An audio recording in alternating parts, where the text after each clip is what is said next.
All right, I'm pleased to be joined by my next guest, Bret Baier. He's the anchor and executive editor of Special Report on Fox News Channel. And of course, he's the network's chief political anchor as well. Bret, you're a big golfer. And of course, my audience loves the game of golf. This is a big game for you. I mean, where did it start for you? Well, thanks. Thanks for having me on.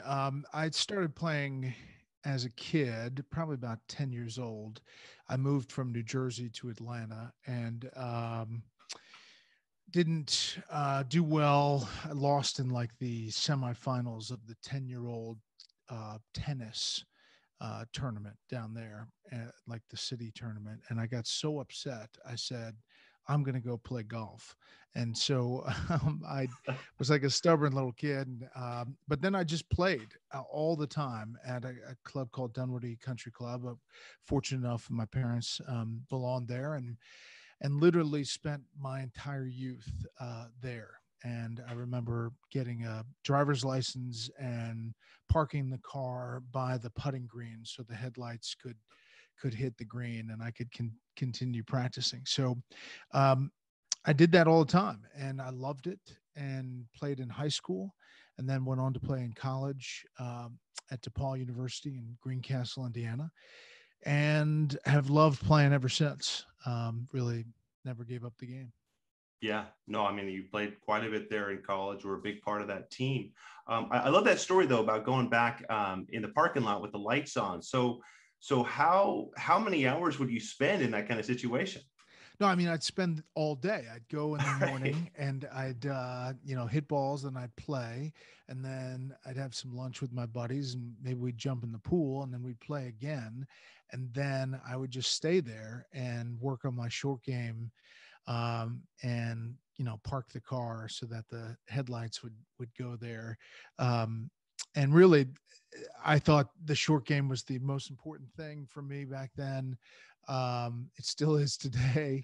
And I could stand to park my car near some greens and work on my short game now. Oh, well, all of us could, I'm sure. Well, listen, how much do you play now these days? I know you're in DC, congressional, different places around here, but how often do you get out per week? Yeah, so we're at Chevy Chase. I'm at Burning Tree as well. I probably in season play 2 or 3 times a week. Really early in the morning. I'm like the dew buster. I get out there and usually play in like 3 hours, walking with a buddy and take a shower and then head to the office or head home in COVID. But now I'm going back into the office. And so get around really quickly and get the rounds in. So I'd say 2 or 3 times a week. In the summer, there's a bunch of tournaments that I play in. And so I build up to kind of the big events. And the one I'm practicing for now is the Lake Tahoe Celebrity Classic American Century tournament. July, let's see, 8th, 9th, 10, 11, that sort of time frame. And Edgewood, Tahoe. Beautiful Edgewood, spot. Tahoe. It's gorgeous. And I'm looking forward to getting out there and hopefully posting a better score. I think I came in 7th once, but I'm looking to get up the leaderboard. Well, listen, we know you're competitive. Last I checked, I think you were around a 3 or a 3.7. But how do you ramp up for these celebrity events? I mean, this is a big deal. You want to make sure you're playing your best golf, right? Yeah, I went down to a 1.2. So I'm a walking wallet now. I just hand the money out to my buddies. But I'm really working on the game. I'm taking a few lessons, which I haven't done in years and years, but trying to see kind of where I can fix my swing on the course and not kind of let bad holes get to me. So if I can kind of adjust as I'm going, I think that'd be good. And then I'm working on the short game a lot. I'm really working on my putting, which is a game changer for me. If I can make putts, my round is much, much different. I played this morning actually.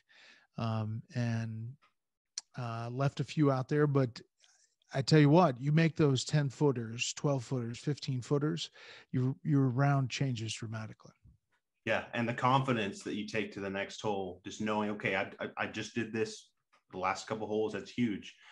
What about hole-in-ones? Have you had any aces in your life so far? I had one hole in one when I was 14 at Dunwoody Country Club, and it was unfortunately just me. But fortunately, there was a guy on the grounds crew that was raking the bunker, and I hit a 4-iron. It hit the front of the green and kind of rolled up, and knew it went in when he threw the rake up in the air. And so it was just me, but that's the only one. I've come very close numerous times, but I've only had one. Man, well, here's the thing. You talk about getting up early and playing and 3 hours walking. I remember I covered the PGA Championship at Kiowa, and the next day, the Monday after, I played at Stono Ferry, this beautiful public course, and I was out there early, and I got paired with an 80-year-old local guy there. They're from Charleston, South Carolina, and the friendship I made with them was so cool. We exchanged information afterwards. And there's such a shared passion that we have for the game. And I'm 35, he's 80, but yet the game brings us together. For you, what are some of the relationships and friendships you've had because of the game over the years that you really just love? Yeah, I've met so many people through golf, and what I tell people is that you don't even realize what golf does as far as connections.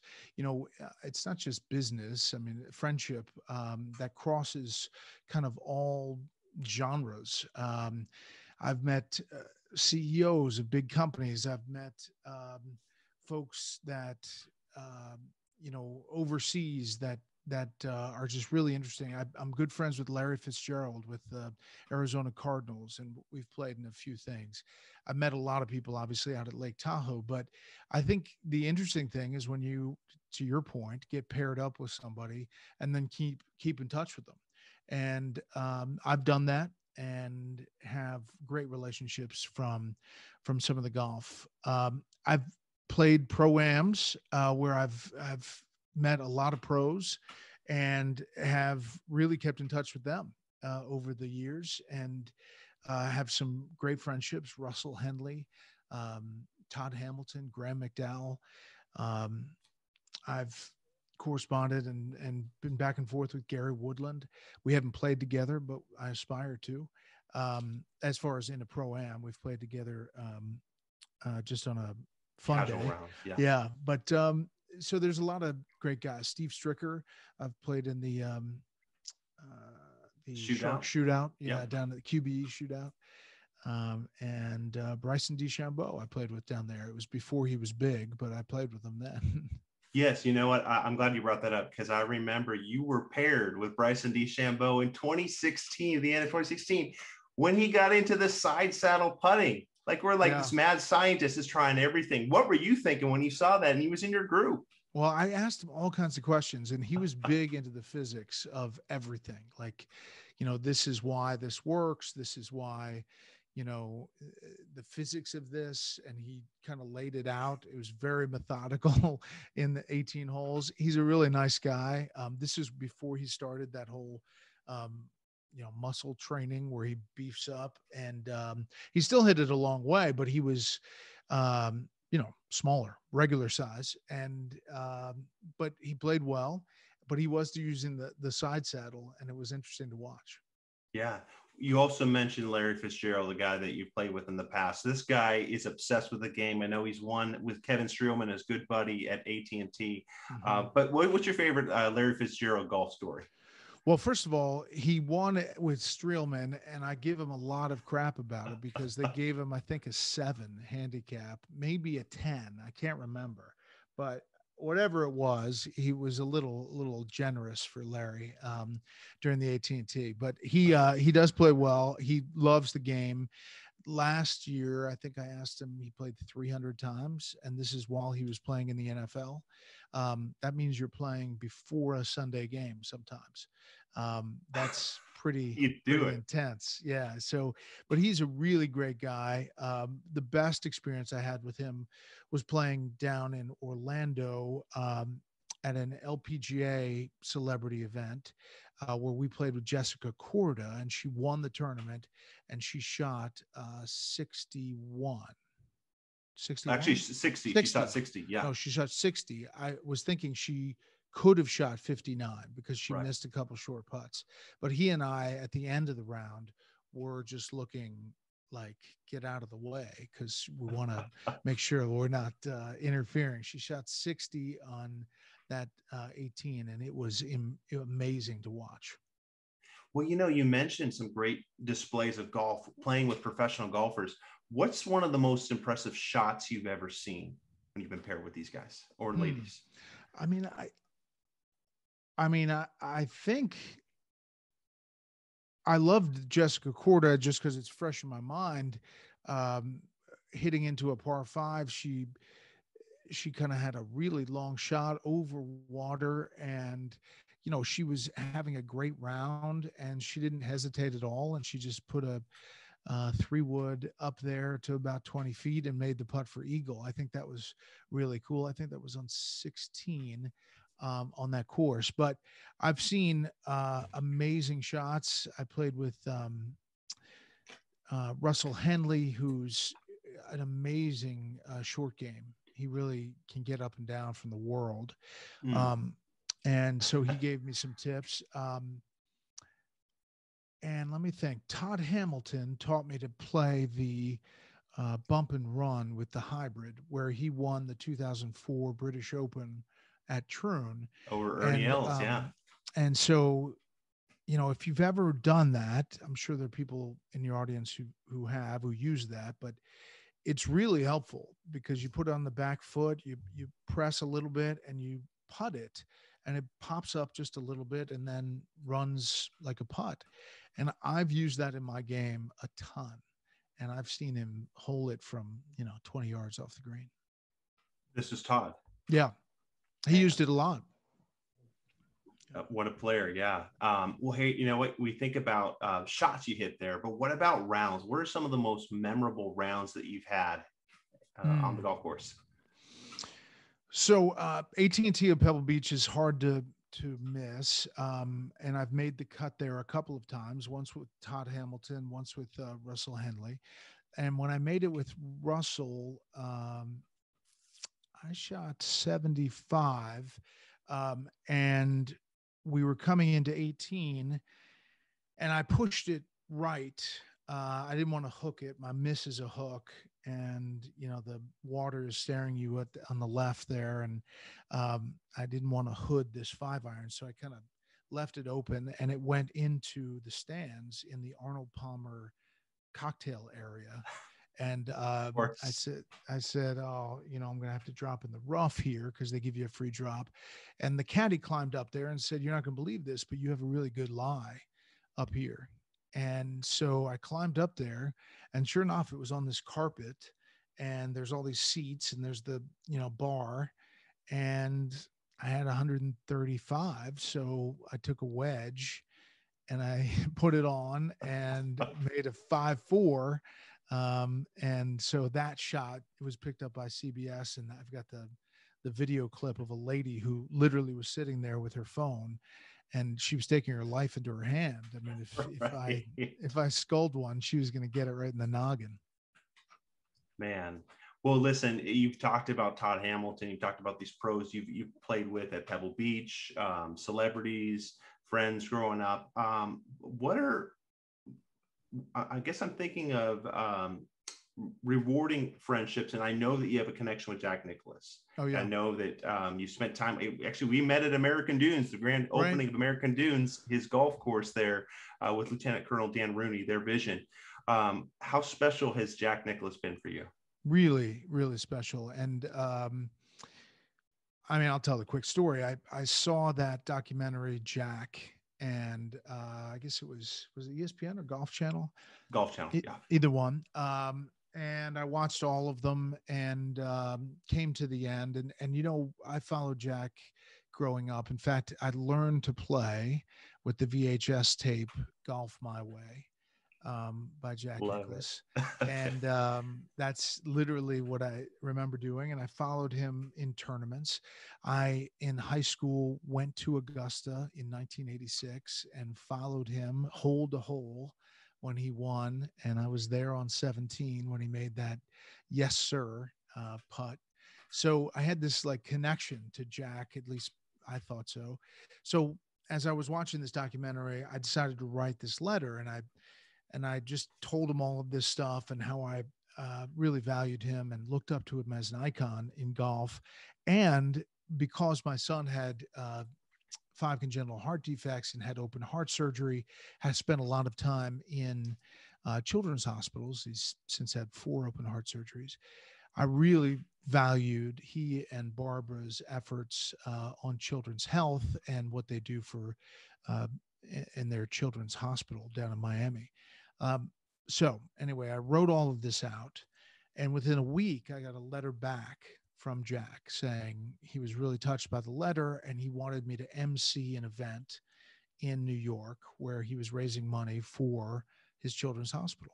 So I said, absolutely. So I went up there and I asked him questions about his golf career, which I was intimately aware of. And we became fast friends.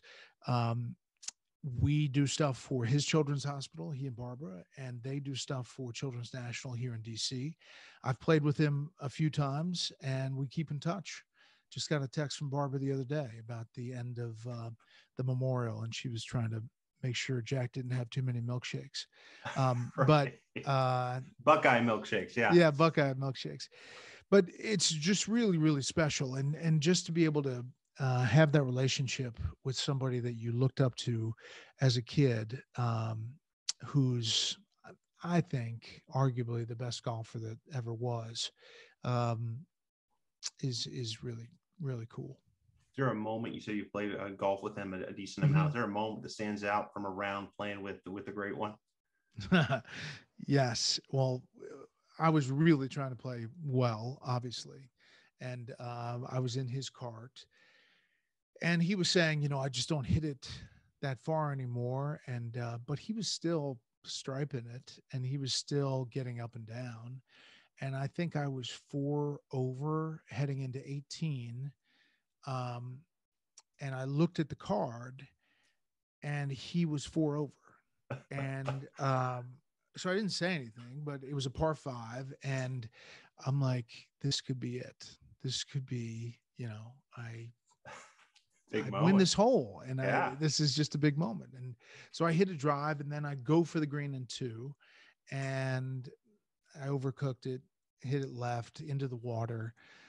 I drop, he hits down, hits onto the green, and I have a putt for par from about 12 feet, and I'm up next, but he's got a 25-footer for birdie, and he drains the birdie. And I make the par, and we're walking to the cart, and he taps me on the shoulder, and he's like, maybe next time. So he knew exactly what the score was. And I never said I did, but yeah, it was really fun. Boy, so go ahead. No, I mean, I just think he's just a special guy, and he doesn't play as much anymore, but he's such a genius about how he structures golf courses and talks about the game, and I love chatting with him. Well, somebody who understands the game, you, of course, you had that moment, the viral moment with the Dalai Lama, where you asked him about caddyshack. Kind of explain that here for us. Yeah. So I had an interview with the Dalai Lama, and we had a whole bunch of questions. We talked about China and the position they're in, and then talked about, bigger, broader things, inner consciousness, and what people should think about. And, the interview went about 20 minutes. And as I was coming to the end, I thought, I have to ask. And I said, I'm sorry, I have to ask this, but have you ever seen the movie Caddyshack? And he says, what? And I said, Caddyshack, the movie. He's like, no. I said, well, there's this movie Caddyshack. And then I'm explaining it. It was like I was digging a hole, but it goes back and forth. And I say, did you ever play golf? He's like, no, don't play golf. I play badminton. I said, so you're not a big hitter, the Lama? And he said, I hit badminton. And it was just a funny back and forth. And Graham McDowell was in a rain delay at the tournament that was happening that week. US Open, yeah. And it went out like in a clip, and it went viral right away. And he said that the guys were all watching it, dying laughing about Caddyshack. I never got to Gunga Lagunga, but it was fun. It was fun. I have a feeling he's seen the movie. I think he was playing coy. Great stuff. Well, Bret, really been fun getting to know you here on Beyond the Clubhouse, and keep hitting them straight, man. You're playing a lot. You're playing these early rounds, but you got kids at home, your son Paul and your other son Daniel. You've got a busy schedule with work as well. So hats off to you. Thank you. Most importantly, they're into the game. So the young guys are really, really into it. Both of them are playing right now as we're talking. And I just followed Daniel on the PGA Junior League tournament the other day.